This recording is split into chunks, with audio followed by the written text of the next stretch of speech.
Hello everyone and welcome to One Teacher, One Scientist chat room. Today our special guest is none other than Dr. Jyotika Taneja.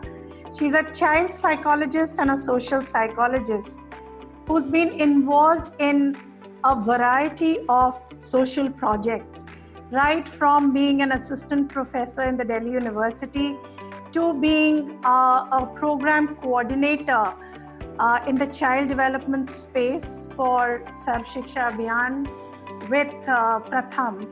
I welcome Dr. Jyotika Taneja to share her insights on mindfulness for children.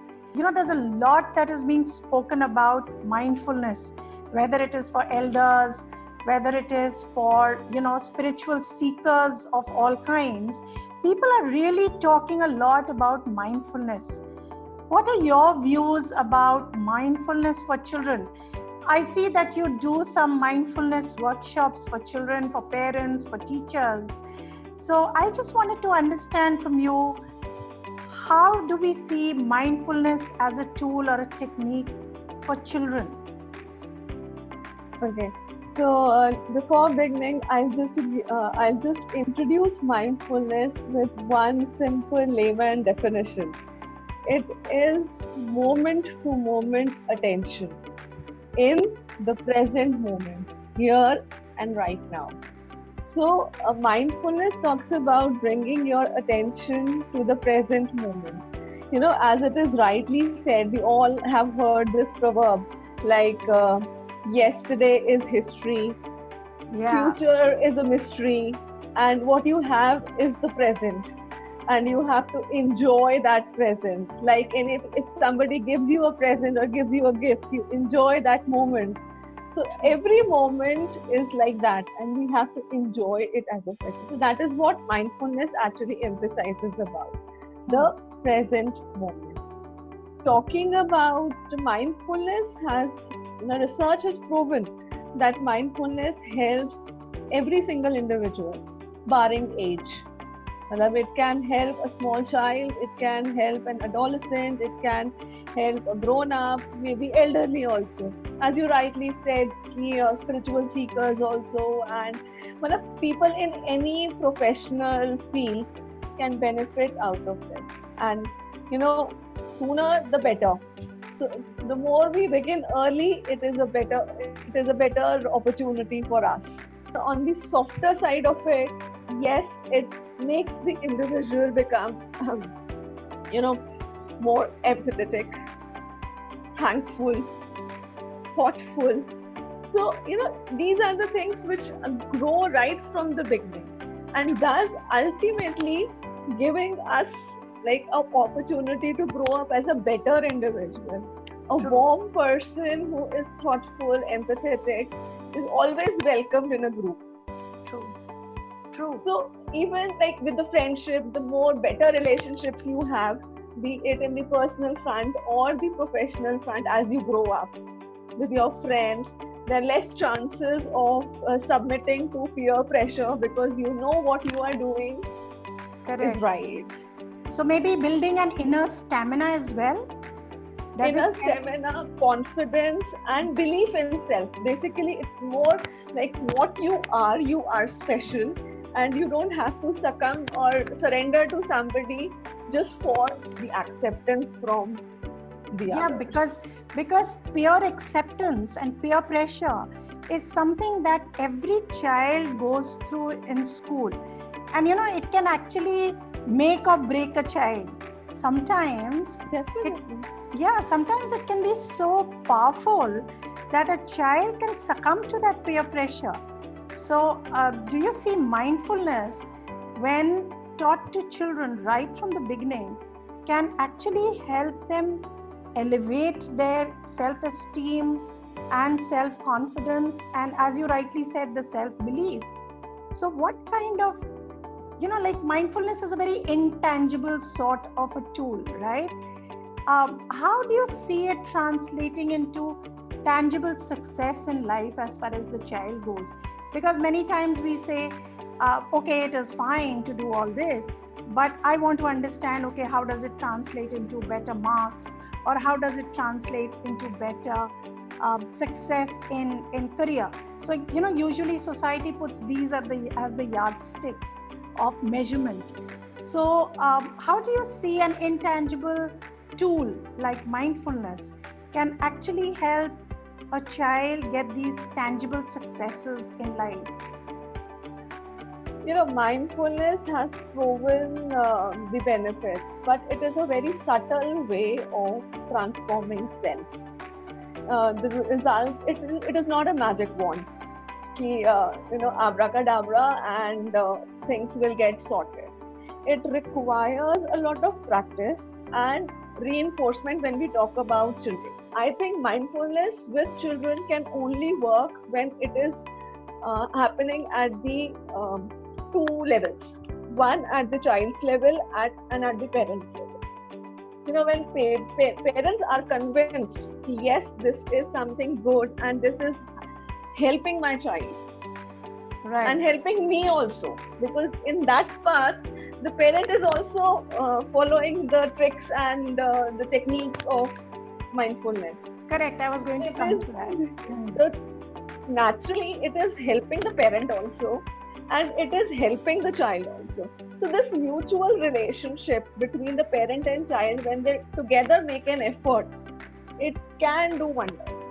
It can relieve the parent stress from the parent's life, anxieties and fears and stress जो बच्चों के level पे होते हैं, मतलब what they are facing in their daily lives, competing with their peers, or even in the academics also they have a lot of stress with their work, like submissions after submissions and unit tests and everything, which is very frequently happening because grading process has changed over time. The output and efficiency always increases. Correct. We say multitasking has become a part of life these days. You cannot do without it. But when you organize yourself with the techniques which mindfulness tells you about, you give those regular breaks to yourself, and you think and consciously bring back your attention to the present moment, your efficiency increases by 40%. Wow. And this is not what I am saying, this is what the research is saying.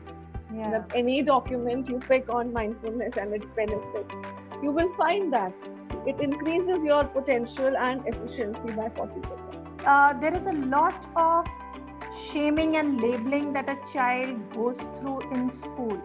Like unknowingly, we elders, as parents, as grandparents, as teachers, we tend to say, oh, you're being a clumsy boy.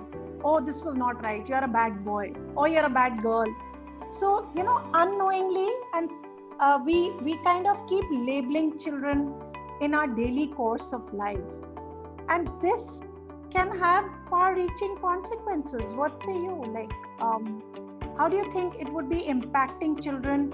And do you think if parents and teachers practice techniques like mindfulness, do you think this kind of labeling and shaming can go down?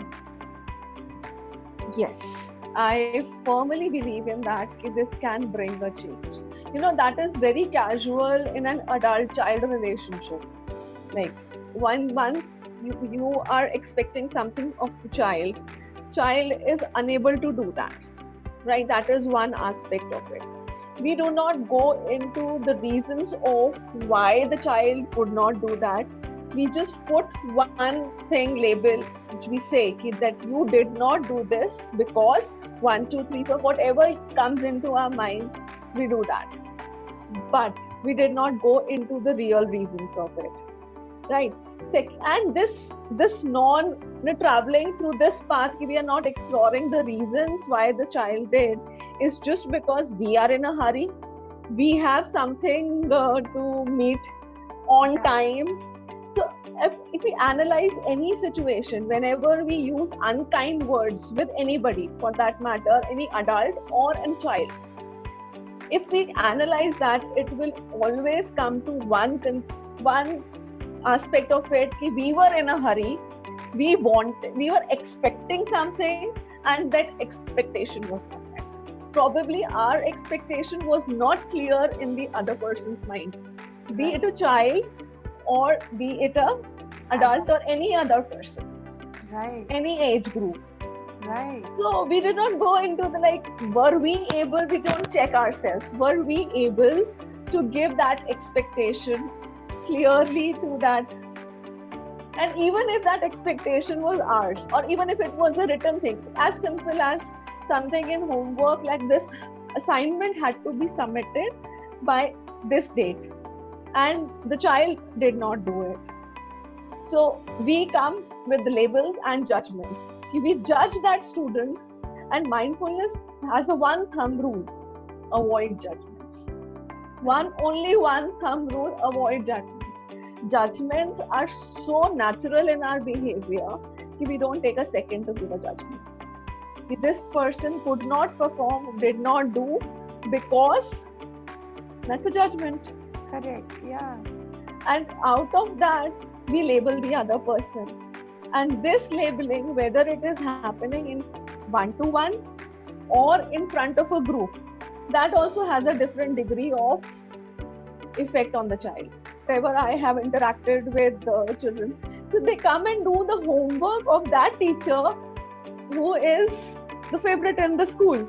Yeah. You don't want to spoil any image, you want to be up to her expectations and everything. So your subject, okay, I'll attend to English, maths, whatever. It depends upon your fondness with the teacher. Right. So that is also, that is how the child is reading. The priority is it has been prioritized by the child. ये मेरा subject है, this teacher, I like this teacher, I do, and I love this subject, so I'll do it first. Right. It is never the hardest thing which comes first when children are working. So, when we are talking of expectations, I feel sometimes as adults, we also put unrealistic expectations on children. How do you think mindfulness, if a parent or a teacher practices mindfulness as a tool, how do you think that can actually help him or her to become a better teacher for the child? I mean, a teacher can be anybody, a parent or a school teacher or a grandparent. But I just want to understand, what is the difference between a person who's practicing mindfulness and a person who's not practicing mindfulness in the way they conduct themselves or their conversations or their actions towards their children? How do you think that makes a difference? It makes a difference. If the parent is genuinely trying of using mindfulness, in mindfulness we talk like kind and unkind mind. Yeah. And similarly, there is a concept called kind words and unkind words. So anything which is encouraging, motivating, and praising, these are all the kind words. And the unkind would be shaming, labeling, and any other word which is not encouraging and motivating. So when a parent is practicing mindfulness and we say ki yes, he is conscious enough ki what is he speaking, then it will make a difference. I'll give you one example. A child has to perform this exercise, which is kind of a test or any assignment which needs to be done. On a regular basis, that person is getting these worksheets. This child is getting. Yeah. So this child has done, and the child comes to the parent. So now the unrealistic expectation. I have taught you this topic several times. Why did this mistake happen?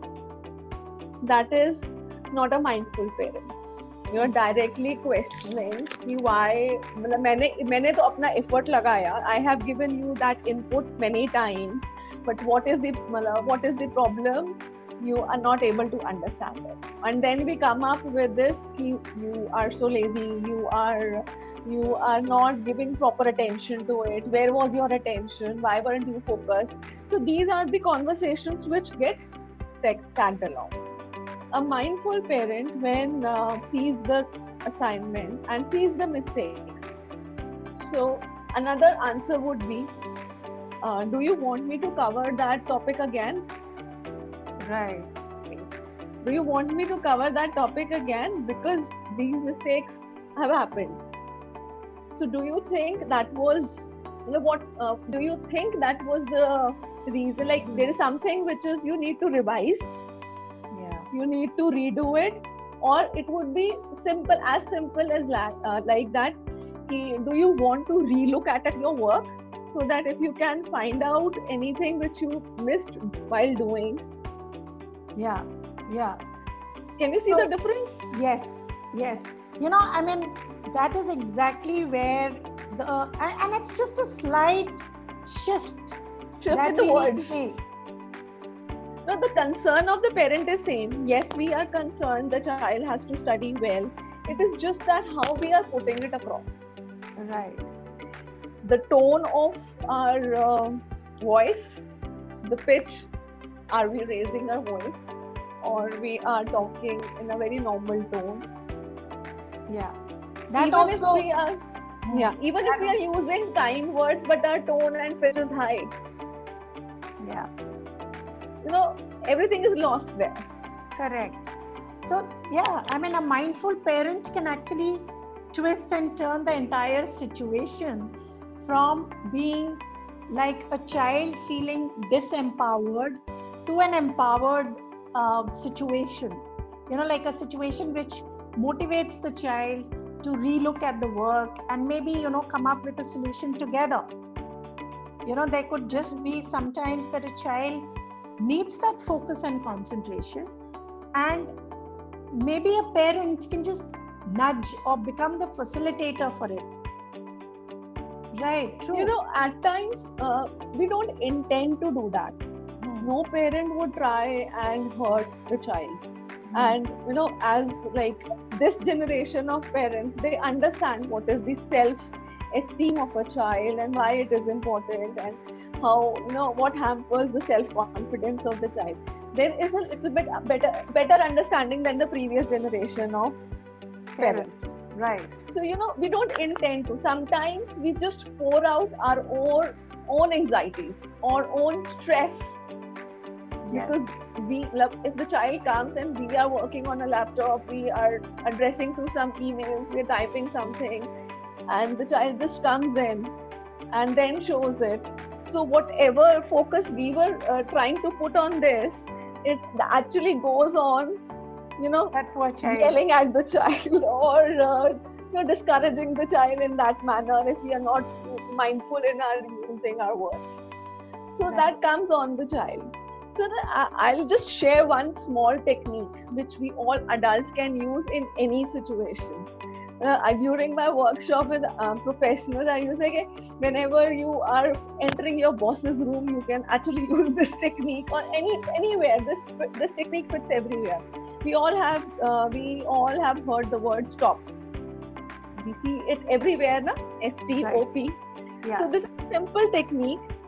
Whenever somebody comes to you and you don't want to be unkind to that person or anything, so you can visualize that word in front of your eyes, saying stop. Stop. Actually, first S is stop. Then T stands for take a deep breath, so that you disconnect from what you were doing and you do not pour out your this tension or this stress onto the other person.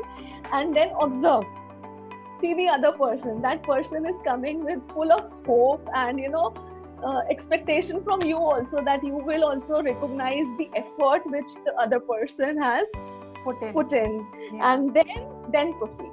P for proceed. So now then talk. So it is as simple as that. We can just stop for a while. Yeah. And then address to the person who's coming to us. So interesting. Really, it can be very useful. And over a period of time, as you said, if you keep practicing it, it becomes a way of life. Definitely. Yeah, and I think schools, and I think schools should actually start mindfulness exercises, maybe, as part of their curriculum, maybe for both the teachers as well as students. I mean, today when we look at the news, there is so much about stress. There is so much being talked about children committing suicide, children committing crimes. And somewhere I feel that is also because children are grappling with so much in today's times. There are unrealistic expectations. There are so many failures. There is a lot that is expected out of them. And maybe, I mean, somewhere they just succumb to that pressure. So how do you think children can actually be made strong internally so that these pressures and these stresses are something that they can take in their stride? How do you think schools can approach this problem right from the beginning?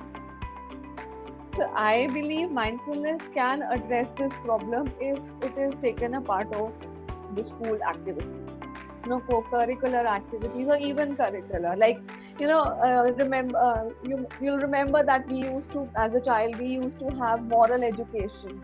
Yeah, moral kind science. of period, moral science, that kind of, in which there was storytelling, there were like Panchtantra stories being shared in the class and everything. So on a similar pattern, like once a week or twice a week, so this can be taken up with children, and in which they are encouraged to do certain activities which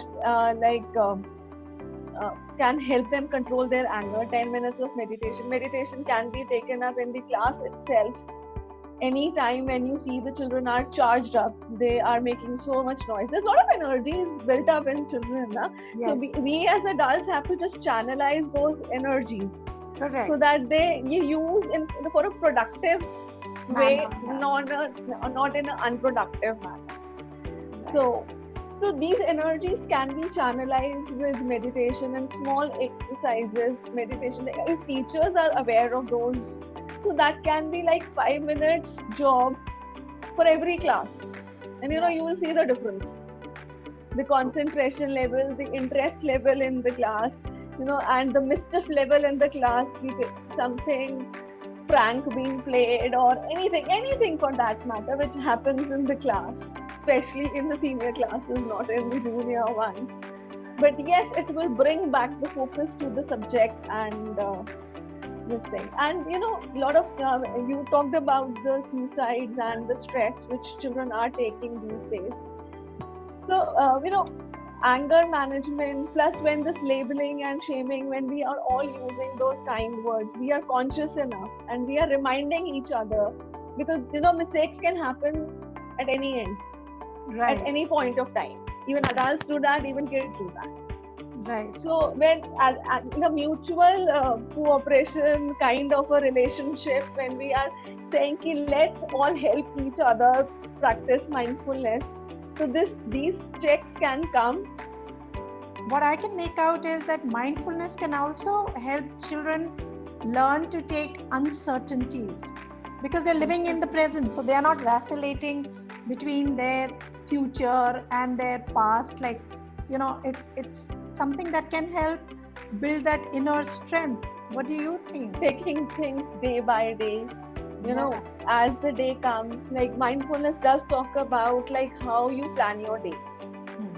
Like it says, even if you can plan your day taking like 2-3 hours, just write down like for next 3 hours, you're making a conscious effort to bring back things to and organizing yourself. You write 3 points that I will complete this homework by this time. But I have a class from this time to this time. And then, these days they're attending classes from home. So I'm just saying, and this time I can spend with my parent, helping them with anything at home. Right. So, and if they are not able to do that, they can revisit it after 3 hours. Yeah. Okay, this time was sufficient, and now I'm not able to do it. How can I plan my next 3 hours? And I feel somewhere it can also help build reflective thinking. Nowadays, how many children are actually sitting quietly and reflecting on anything? So maybe with these techniques, and maybe journaling could also be introduced as something. Yes, journaling is one of the methods of reflecting upon your day's activity. I ask them to reflect upon whatever writing skills they have, depending upon the age. So Yeah. you can write, I liked this during the day. I felt bad about this thing. Now, whatever the writing skills, if they are, senior bunch, then they can actually express themselves better with more words. Correct. And the junior ones who are still learning to form sentences or spellings and everything, so I just ask them ki I feel sad, happy and upset about. Yeah. So we can write these things. So then next is, what did I do about it? The next question, when we're journaling this, then what did I do about it? So then even if you have done a bad thing, you did not respond well to it, just write it down. I cried, or I hit another person, or I left the room, or whatever technique, whatever I did in response to that, just write that also. And the other next part is, what else could I have done? Right. So, when you reflect upon it, yes, this was the wrong method, there is another method which can also be used, could have been used. Yeah. In that situation, next time it reinforces. Last time I did this, I shouldn't have done that. I could have taken this path also. Right. I could have resorted or resolved by this way. Right. So journaling is one, like mindfulness talks about the importance of journaling as a one method for reflecting to self. Correct. I mean, I would look at it also from that perspective that elders need to understand how to be non-judgmental about that journal also. Many times I have seen that children would write something, and especially these kind of questions, which are reflective questions, and these are being done in schools, and then they are being judged sometimes on that. I mean, I would look at it that judgment can actually spoil the entire thing. What do you feel? The whole objective, the purpose of it gets defeated by that. Yeah. We all need to remember that we are in the process of growing. We are, each one of us, be it a child, be it an adult or anybody else, we are all growing day by day. Our experiences, what we experience, and what is the learning absorption from that experience, like what we absorb out of that particular experience, is changing every moment. Yeah. I as a person, I am not the same person which I was 5 years back, or maybe 2 years back. So there are a series of experiences which happen. I learned about certain things. I read more about certain things. So the thinking process also changed. My response also changed. So if somebody is judging me on like if the person has known me for 10 years and that person met me 10 years back and tries to judge me like what I was 10 years back, I am really sorry, that person will not have that connect with me right now. True, absolutely. Because I am not that person. And it changes day by day. Every incident, everything is changing us. It's dynamic. And how do we bring it into our schools so that schools are becoming places where children are actually being nurtured? Do you think it is important for teachers to learn mindfulness and parents to learn mindfulness? Definitely. If we want this to come into our younger generation, the elder generation has to take the responsibility. Yeah. So we So cannot impart something which we don't practice and we don't use it. Right. So how can the younger generation can take up? Because we are the role models for them. Right. The teachers, the parents, the society at large, whatever is happening, we are role modeling. True. हमें लगता है बहुत convenient है ना कि phone बजा कि मम्मा घर नहीं है मतलब and then these excuses we're setting the examples, we're setting the wrong examples at times. True. And then we expect children to not tell lies, moral be morally honest and perform everything when they're not seeing us doing that. How can we expect that? And today's generation is too fast. Probably our generation or teenager will not question the parent. This generation can actually come up and question the parent, why don't you practice it first? True. Or if you are not practicing, why are you forcing me to practice? Right. I mean, that's the generational shift. That's a generational shift, because there is a more democratic relationship which has come into the parent and child, which was not some years back. It was more authoritative. The parent ne kuch kaha, the child will obey or will not obey. But it was never questioned. True. Why are you saying that, or why are you asking me to do it like this when you don't do it? Nobody will come and question that. Karenge, nahi karenge, kitni degree tak karenge, that's a separate entity altogether. Right. But this generation wants a logical reasoning behind it. They want to see you doing it.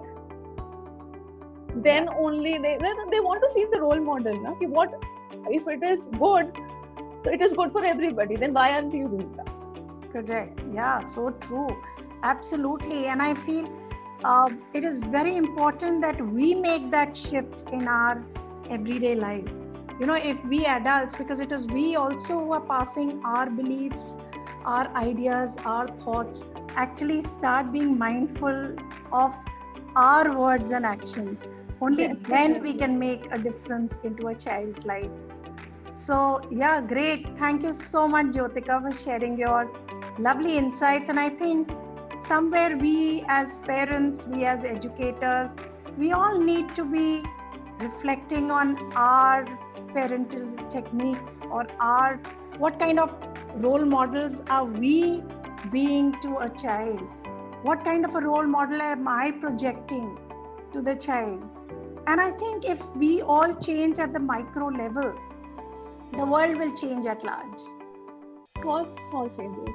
Yes, small changes. Not a big changes. It's not a big change. It's just small changes, moment by moment. That is what mindfulness is all about. Yeah. Thank you so much, Jyotika. And I hope more and more children practice mindfulness. And I'm really looking for the day when we can integrate mindfulness into mainstream education.